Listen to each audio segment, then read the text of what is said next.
vedare tinokuchingamidzai zvekare kune chimwe chirongwa pano paZim Facebook Secrets and Confessions. Tadzoka zvekare nemamwe mamessages. Regedzai tibva tapinda mumamessages edu ngatadzoka takakubatirai message yedu yekutanga yakamira sekudai so.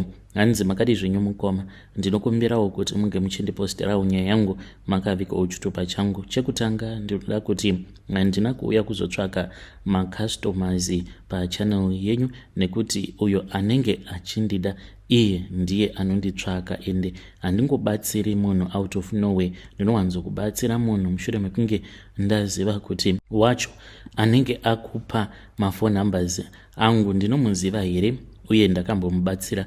Mukunobatsirana kwatakaita zvakapera mune zvakanaka here kana kuti pane zvinenge zvakaitika. Saka basa rangu randinoita nderekubatsira vanhu kuti vange vachipfuma, nyanya avo vanenge vaine mabusinesses avo anenge asingafambi zvakanaka, vanenge vachida kusimbisirwa marriages avo, zvekare nevanenge vachida kubudirira, ndivo vandinobatsira. Asi ini pachezvangu, kunyange zvikanzi ndaona nyoka ichirutsa mari, handikambofi ndakaibata mari iyoyo, nekuti ndinoziva kwainobva ende ndinoziva kwainofanira kuti inge ichidzokera. Saka basa rangu ndiroro rekungobatsira vanhu kana munhu ati anoda kuromba, uye zvekare kana kuri kunzi anenge aunzwa mudare mangu nemunhu wandinenge ndakarombesa, munhu iyeye ndinokwanisa kumurombesa. Asi chandinenge ndichingoda kubva kwaari mari yake yaanenge akashandira iye, mari yeziya, nekuti ndizvo zvinondiraramisawo izvozvo. Ndinobhadharwa mari zhinji neavo vanenge vachiri kuda kuromba, vanenge vasati vakamboedza kuromba before, ndo vandinowanzokubatsira ivavo. Saka nguva zhinji vanhu vanouya kuzoromba kwandiri, vamwe vacho vanenge vari vanhu vane mapurazi, vana muzvina bhizinesi. Vamwe vanouya nemotikari dzavo vobva vati nemaomero akaita upenyu pari zvino handina mari, asi munokwanisa kutora motikari. Saka ndinotora motikari iya ndobva ndachizoipa kune umwe mukoma wangu ariko kuHarare, uko anoitawo zvekutengesa motikari. Saka ndidzo mari idzodzo dzandinoraramawo nadzo, nekuti dzinenge dziri mari dzakachena. Saka ndakaberekwawo mainge muri mugore ra1976.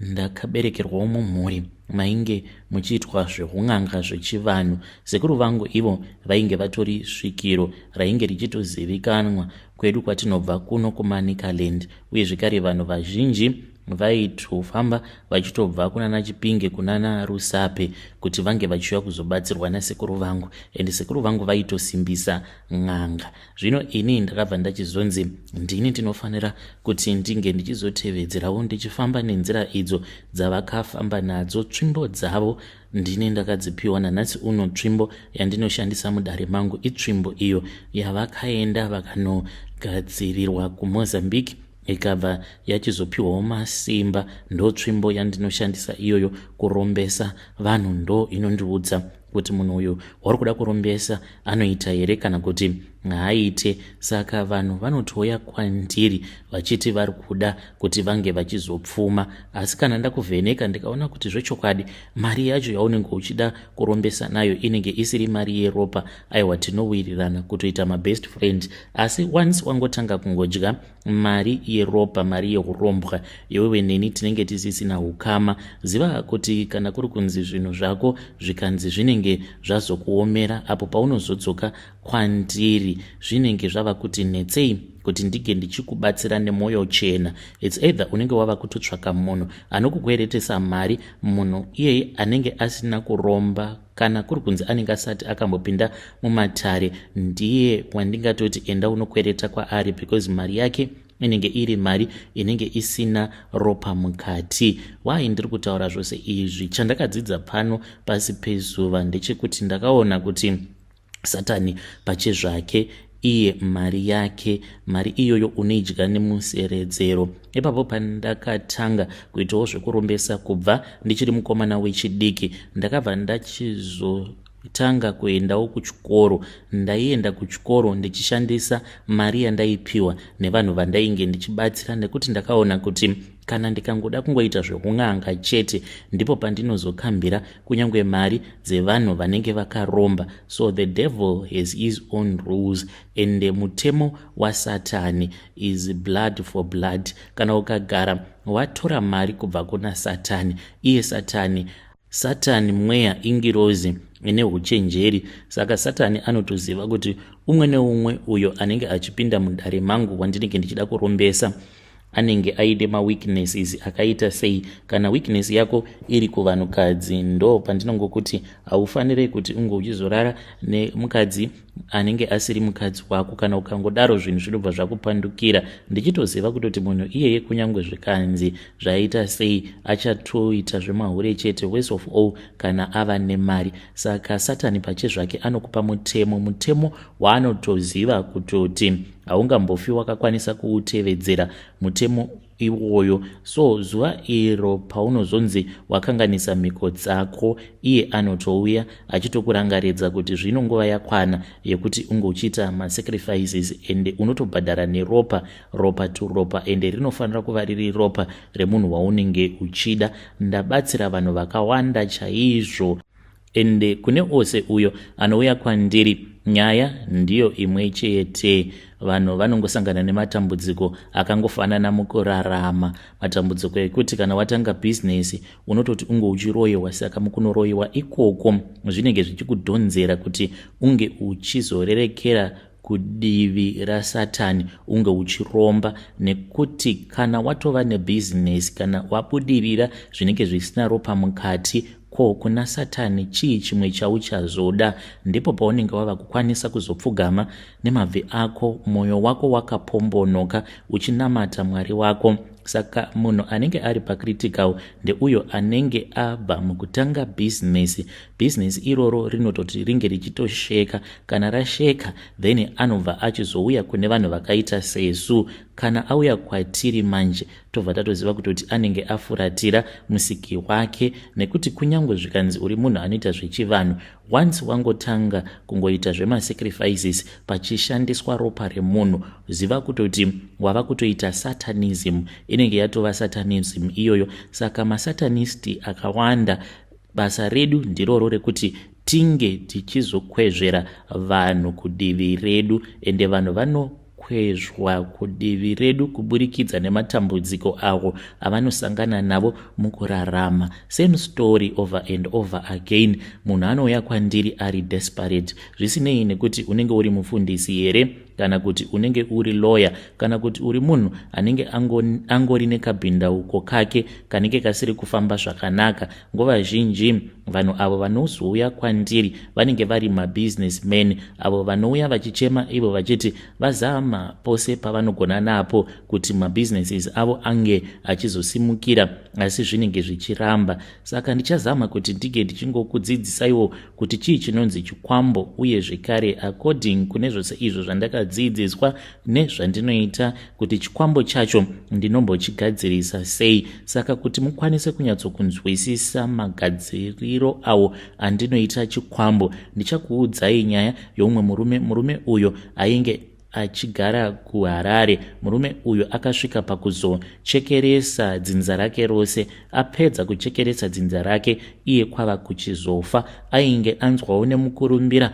kuti kwainge kuine n'anga yaikwanisa kumubatsira, akabva achizouyawo kumatare kwangu. Akauya achisvimha misodzi achichema, achindiudza iye kuti ainge asisina mari, uye zvekare ainge ava kufunga kutengesa imba yake. Asi chainge chichimurwadza ndechekuti pakunotengesa imba yake ainge achazosara asina kana sent, nekuda kwekuti bhizinesi rake iro ainge ari rana kwenguva yakareba risingakwanisi kumudzosera mari. Apa mari dzimwe dzaainge akatora muvanhu zvino dzainge dzava kufanira kuti dzinge dzichidzoserwa. Ainge ava kusaziva kuti ozvifambisa sei. Akasvimha misodzi. Ndikamubvunza kuti aikwanisa here kuti ange achizochekeresa kana zvikanzi painge pachazodiwa kuti pange pachizochekereswa mwana wake, mwana mukomana. Akabva ati hongu izvozvo ainge achizvikwanisa. Zvino ndakabva ndachizotanga kumugadzirira chikwambo. Ndakamugadzirira chikwambo. Vanhu vazhinji ivo vanofungidzira kuti chikwambo unochiona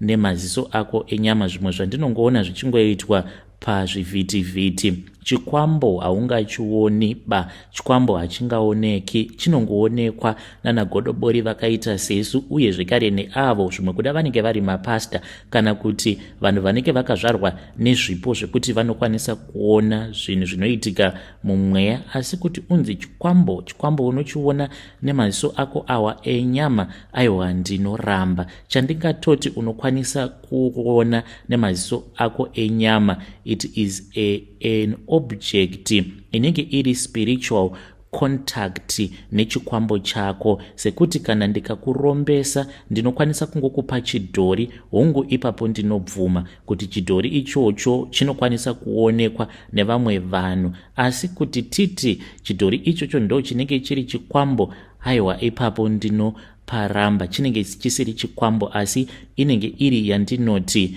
point of spiritual contact, nekuti uyo unenge uri mweya wemunhu watinenge takamutsa kubva kumakuva. Saka mweya iwoyo unenge uchifanira kuva neapo pekuti kana uchida kutaura newe unosvikirapo ipapo, then iwewe wobva uchizotanga kuona anenge akaita mavision, nekuti mhiko dzako dzose tinenge takadzideketerera pachidhori ichocho chandinenge ndakupa, kana iri hari or whatever. Asi kutoti tinge tichiziva kuti munhu uyu ane chikwambo, pane mamwe masainzi anofanira kuti ange achiitika mumhuri. Vanhu vanowanzokufa vakatevedzana, kana kungofa mwedzi umwe chete iwoyo, ndiwo mwedzi uyo unenge wakafa munhu wacho, iye uyo watinenge takamutsa kubva kumakuva, mwedzi waanenge akazvarwa kana kuti mwedzi waanenge akafa. Ndipo ipapo pekuti kana mwedzi wacho iwoyo wasvika negore racho, apo patinenge takawirirana kuti after 4, 5 kana kuti 6 years unofanira kuti unge uchiuraya. Saka mwedzi wacho kana wazosvika riri gore renumber 5 kana kuti gore renumber 6, ndipo pachinobva chachizotanga kubaya hama dzako. Ndo masaini acho iwawo ekuti munhu uyu akaromba. Iniwo mukunodzidziswa kwangu kwandakaitwa mukunogadzirwa kwechikwambo, tinowanzokushandisa mwana mudiki. Kune vana vaya vacheche avo vanofa vasati vasvitsa 3 months. Vana ivavo ndivo vatinoshandisa kana kuti munhu anenge afa achiita zvekupondewa, ndiye watinoshandisa zvekare.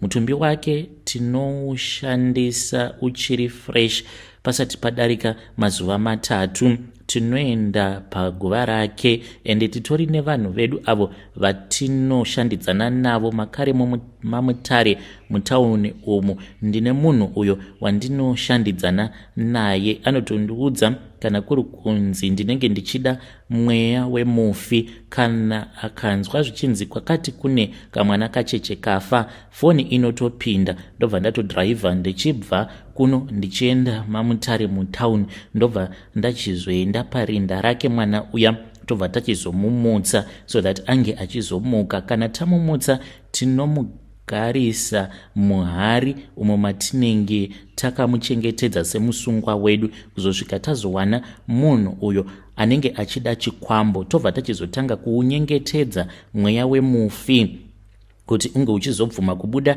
muhari imomo, kwava kuchizoenda uchizonoshanda nemunhu uyo anenge auya mudare mangu, kana tawirirana tabhadharana mune zvakanaka. Uye zvekare mapatsi ndoda kureururawo kuti itoripo imwe nguva iyo yatakatomboshandisa mabody parts evanhu, asi izvo ndakazokasika ndasiyana nazvo. Izvi ndakazviita kuma early 2000 apo patakamboshandisa mapatsi evanhu. Ndinorangarira kuti ipapo ndine umwe munhu mukuru wandainge ndichida kubatsira anoita zvematongerwo enyika, saka painge pachitoda mapatsi emunhu. Ndakamapiwa mapatsi awa, ndikabva ndachizotanga kumashandisa. Ndakatora rurimi, makumbo, moyo uye zvekare nemapatsi ekunzvimbo kwakavanzika, ndikazouraya nembwa, ndikazvizanganisa neropa rembwa, ndikavapa vakuru ivavo, vakaenda. Ndizivi kana vachiri nazvo kusvika pari nhasi. Vainge vachiromberawo kuti vange vachizotyiwa. Saka ndo zvimwe izvozvo zvandinoita apo pandinenge ndichida kugadzira chikwambo. Sezvakaita murume iyeye uyo akauya kwandiri, paakauya mudare mangu ainge asisina kana tarisiro neupenyu, nekuti ainge aine zvikwereti. Akandiudza kuti ainge akatora $80,000 iri loan yaainge akatora, achida kuti ange achizohodha chibage chakawanda. Zvino chibage chiya anoti chakabva chachizotorwa pabhodha nekuti mapepa acho ainge asina kunaka, kwava kutodona. Paakauya kwandiri akati, ndapererwa sekuru, ndapera, ndipei chero chamunokwanisa kundipa, kunyange mukati munoda kuti ndinge ndichiuraya. Aiwa, ini ndagadzirira hangu kuti ndinge ndichiuraya. Zvino ndakabva ndachizomuudza kuti kunyange zvake ainge auya mudare mangu ndaikwanisa kumubatsira, asi ainge auya kwandiri panguva yainge iri wrong, because ipapo ndainge ndisina mweya wemufi wandainge ndiinawo muhari dzangu dzandinochengetera mweya yevafi. Akachema murume uyu akati zvino ainge asingachazivi kuti oita sei. Ndipo apo pandakabva ndachizofonera umwe bhururu wangu, akazoshayika zvake, ainge achigara kwamurehwa uko. Basa rake zvekare raainge achiita ndiroro rainge riri basa rekurombesa. Akandiudza kuti ikoko kwainge kuine umwe mwana mukomana, asi ainge ari musope, ainge achangobva mukuvigwa, akaita zvekudonhera mumugodhi ndokubva achizovigwa mwana uyu. Saka ndakabva ndachizoudza murume uyo ainge auya mudare mangu kuti kana aitokwanisa taitofanira kutoti tinge tichitosimuka tobva tatodhiraivha toendako kwamurehwa. Takadhiraivha usiku hwose ndokubva tachizoenda kwamurehwa. Takati tasvika kuya zvechokwadi, nasawira wangu ndisu takatanga taenda kuguva rake mwana uyu. Ndokubva tatanga kutaura nemwana uya tikati kwaari tainge tichizviziva kuti ainge akafa nguva yake isati yakwana. Shungu dzake dzainge dziri dzekuti nerimweni ramazuva ange achizoitawo mhuri yake, ange achizoitawo mukadzi nevana. Zvino ndainge ndamuunzira sawira uyo aikwanisa kuzoshandidzana naye, then obva achizomupa mukadzi okwanisawo kuzoita vana vake. Apa zvinenge zviri zvikwambo zvimwe zvinenge zvichazozvarwa, asi ndainge ndisina kumuudza murume uyo wandainge ndichirombesa kuti sezvo ndainge ndichazomugadzirira mhiko dzekuti kana chikwambo ichi chava chake aifanira kuti anga achizochitsvakira mukadzi pavana vake uye zvekare nehanzvadzi dzake. Aifanira kuti ange achizochitendedza kuti chinge chichizosarudza mukadzi, sezvinongoitika kana murume nemukadzi vakasangana pabonde kuti mwana anokwanisa kuzvarwa. Ndizvo zvinoitika zvekare kana mukadzi akararwa nechikwambo, kana nhumbu yepamweya ikabatira mukadzi iyeye anenge achingonzwa achingofufutirwa mudumbu muchingorira kusvika nhumbu iyoyo yazozvarwa pamweya, panotozvarwa zvekare chimwe chikwambo. Zvikwambo izvozvo zvinongoramba zvichingowanda chete. Zvinopedzisira izvo pachezvazvo zvava kunyengana zvichizvara zvimwe zvana, zvinenge zvichingoramba zvichingowanda chete zvekuti dzinza rose rinosvika pakupera. Asi iyi isikireti yekuti haungaiudzi munhu uyo waunenge uchibatsira, nekuti chaunenge uchidawo kubva kwaari munhu iyeye inenge iri mari. Sevanhu vane mabhizinesis avo emasupamaketi vanototarisira kuti kana munhu akagara apindamo mushopu mavo ange achitenga, kana munhu akabuda asina chaanenge atenga vanotorwadziwa. Ndo zvatinongoitawo isusu sen'anga, nekuti tiri pabhizinesi. Munhu akauya kudare kwangu akasakwanisa kundibhadharawo mari yakawanda, kwandiri inenge itori loss. Saka ndinopreferya kuti vanhu vanouya kwandiri vachida kubatsirwa neni vange vachizova vanhu vanenge vaine matambudziko akakura, so that ndikwanise kuzochajawo parefu. Ndinofarira kuti kana ndikabatsirawo munhu mari yaanenge andipa ndikwanise kutengawo mombe kana 10 kana kudarikidzira, noti kuti kana ndapedza kubatsira munhu oona sekunge akandipa 50 US inenge iri mari yakawanda. Ndakamupa mhiko idzo dzaaifanira kuti ange achitevedzera, dzimwe dziri normal, but pane dzimwe mhiko idzo dzandakazomupa dzekuti ainge asingafanire kuti ange achizoenda kuchechi, uye zvekare kuwarehouse kwake aisafanira kuzotendedza kuti kunge kuchizouya vanhu vekuchechi, nekuti kana vakangoya vakangonamata vari pamapremises ake zvinhu zvake zvaizopanduka, uye zvekare nekusazoudza kana ani zvake kuti iye ainge akaromba, asingafanire kuti ange achizoita zvemagirlfriends, ende aifanira kuti ange achizouraya munhu kuburikidza nekumutsika nemotikari. Ndo mhiko yekupedzisira yandakamupa iyoyo. Pasina kana nguva mushure mekunge ndamurombesa, akabva achizondifonera akati, sekuru uyai munzwe zviri kuno. Ndikati chiiko nhai muzukuru? Akandiudza kuti ainge apiwa contract yekusuplya chibage kuGMB. Akandiudza kuti contract iyoyo yainge iri yemamiriyoni nemamiriyoni. Akatanga kutenga motikari dzakanaka. Ndikanzwa zvichinzi ainge atenga zvekare imba kuBorodale. Mazuva ayo Borodale ichatyisa, makore acho iwawo. Zvino akabva achizotanga kuita zvevanhukadzi. Ndaiti kana ndikamufonera ndichimurangaridza kuti aifanira kuti ange achitevedzera mhiko iyo yainge yakakosha yekudeura ropa, kutouraya munhu, kutsika munhu nemotikari. Aifanira kudhiraivha huri usiku kana waanenge asangana naye pari panzvimbo pekuti aikwanisa kutsika munhu iyeye obva atiza. Kudeuka kunenge kwaita ropa ndo kwaizoita kuti bhizinesi rake rirambe richingosimukira. Ndaiti kana ndikamufonera aikwanisa kudropa mafoni angu, uye zvekare achindiudza kuti sezvo ainge akaromba nechekare, akatochekeresa mwana wake korimwe ropa rainge richazodiwa rainge riri ropa rei. Mwana wake iye aiti ainge akafa rufu rwakamurwadza, ndokusaka ainge ava kusada kuuraya zvekare. Ndakaramba ndichingomufonera ndichimuudza kuti aifanira kuti ange achirangarira mhiko dzake, nekuti kana watojoina satanism, but paakazoita mistake ndepekuti akabva achizotanga kufamba achienda mune dzimwe n'anga achipiwa mishonga yakasiyana siyana, achienda zvekare kunana madzibaba, kumachechi, kumafundisi, uye zvekare akatomboenda kuNigeria asingatozivi kuti kwaari kutoenda ikoko ndokutori nemasatanist even more. Maprofets mazhinji akaita mukurumbira ekuNigeria vanotoita zvesatanism.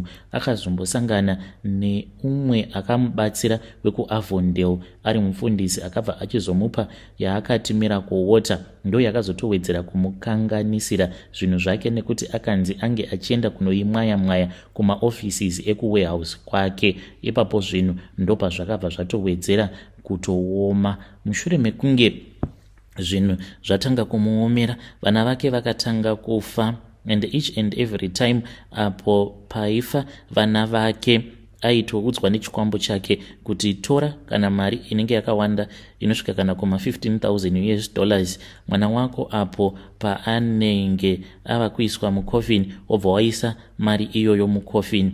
Zvose izvozvo aizviita achizadzikisawo mhiko dzake dzaainge ava kuita nechikwambo chake, nekuti chikwambo chakafanana nemweya wengozi. Mweya wengozi unotokuitisa zvimwe zvinhu zvekuti iwewo unenge uchitozvikanganisira even more, because vanhu vazhinji avo vanozviti ivo vane midzimu, aiwa havana midzimu asi vanenge vaine mweya yengozi inenge ichivateverera. Saka mweya uyoya wengozi ndo unotoita kuti utorota hope uchiita sekunge maybe utori nemidzimu, kana kuti unenge uine manjuzu ari pauri. Asi kana ukazosangana nemunhu anenge achinyatsokuziva zvaanenge achiita, ndiye anokwanisa kuzopatsanura kuti aiwaka hakuna mudzimu wakadai, hakuna mweya wemanjuzu wakadai unoramba varume, unenge utori mweya wengozi iwoyo. Saka akashandisiwa kwenguva refu, neniwo ainge asisina basa neni, ava kusandifonera kana kudare kwangu ainge ava kusatombouya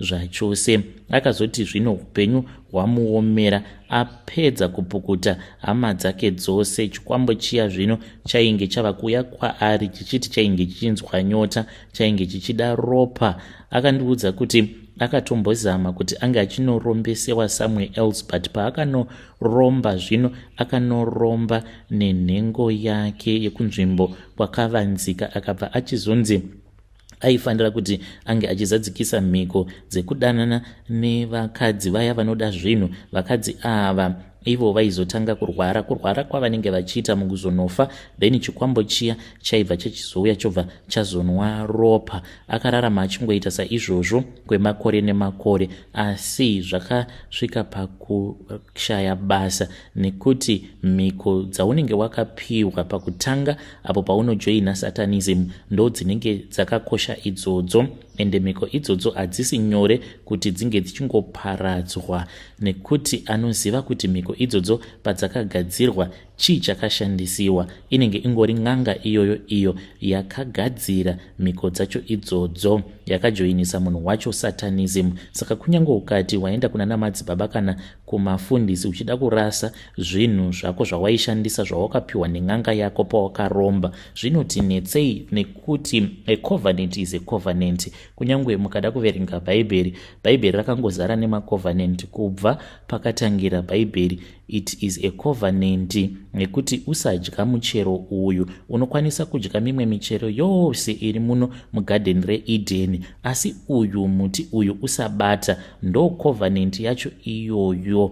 Paya apo Eve paakazopfurirwa naSatani nenyoka akadya muchero, ainge atoputsa mhiko. Saka mhiko yekutanga yakatobva kuna Mwari. Saka iwewe kana waputsa mhiko yacho, hazviiteka kuti unongoti aiwa ndava kungodzokera kuna Mwari ndokumbira ruregerero. Ipo patori neropa rinenge rakadeurwa. Fungai kuti izvo zvakaitika pakutanga kwebhaibheri. Tararai muone kuti zvakazotora makore mangani kuti pange pachizodeurwa ropa. Pose apa paingodeurwa chete ropa remhuka, kuri kuzama kugadzirisa mhiko idzodzo dzainge dzakakanganisiwa naEvhi naAdhamu. Ukanzwa munhu anenge achikuudza iye achiti baba vako vainge vaine zvikwambo, ndinokwanisa kubata zvikwambo izvozvo ndozvipisa, tiza nemari yako. N'anga yechokwadi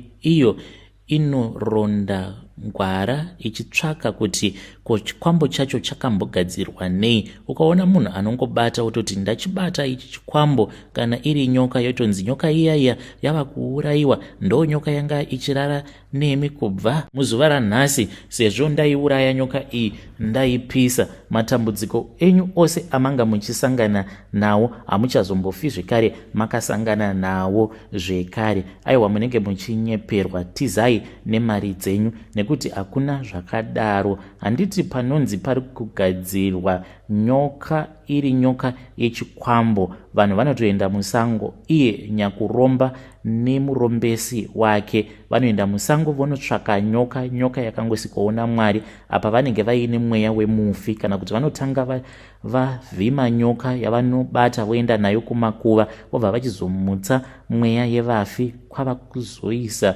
mweya wemufi munyoka. Saka nyoka iyoyo kana mukaibata mukaiuraya, chamunenge mauraya inyoka, asi mweya wemufi chikwambo chacho munenge musina kuchiuraya, munenge mangouraya object, that contact of the spirit, ndo zvamunenge mangoparadza chete. Mweya iwoyo wechikwambo unongodzokerazve musango, ongotsvaka imwe nyoka, unogara zvekare panyoka, nyoka iyoyo yodzoka mumusha yotanga kukurarai futi to bed, ichiwedzera matambudziko enyu. Saka kana uchida kuziva kuti n'anga iyi yacho yaona kuti mumhuri pane akaromba, kana uchida kuona kuti inenge iri n'anga yechokwadi, iyo inoronda yotsvaka kuti chikwambo ichocho chakagadzirwa sei. Kana ichikwanisa inofanira kuti inge ichidzokera pamuzinda pacho pachakagadzirirwa chikwambo chacho ichocho, yotanga kuti kutaurirana nen'anga yacho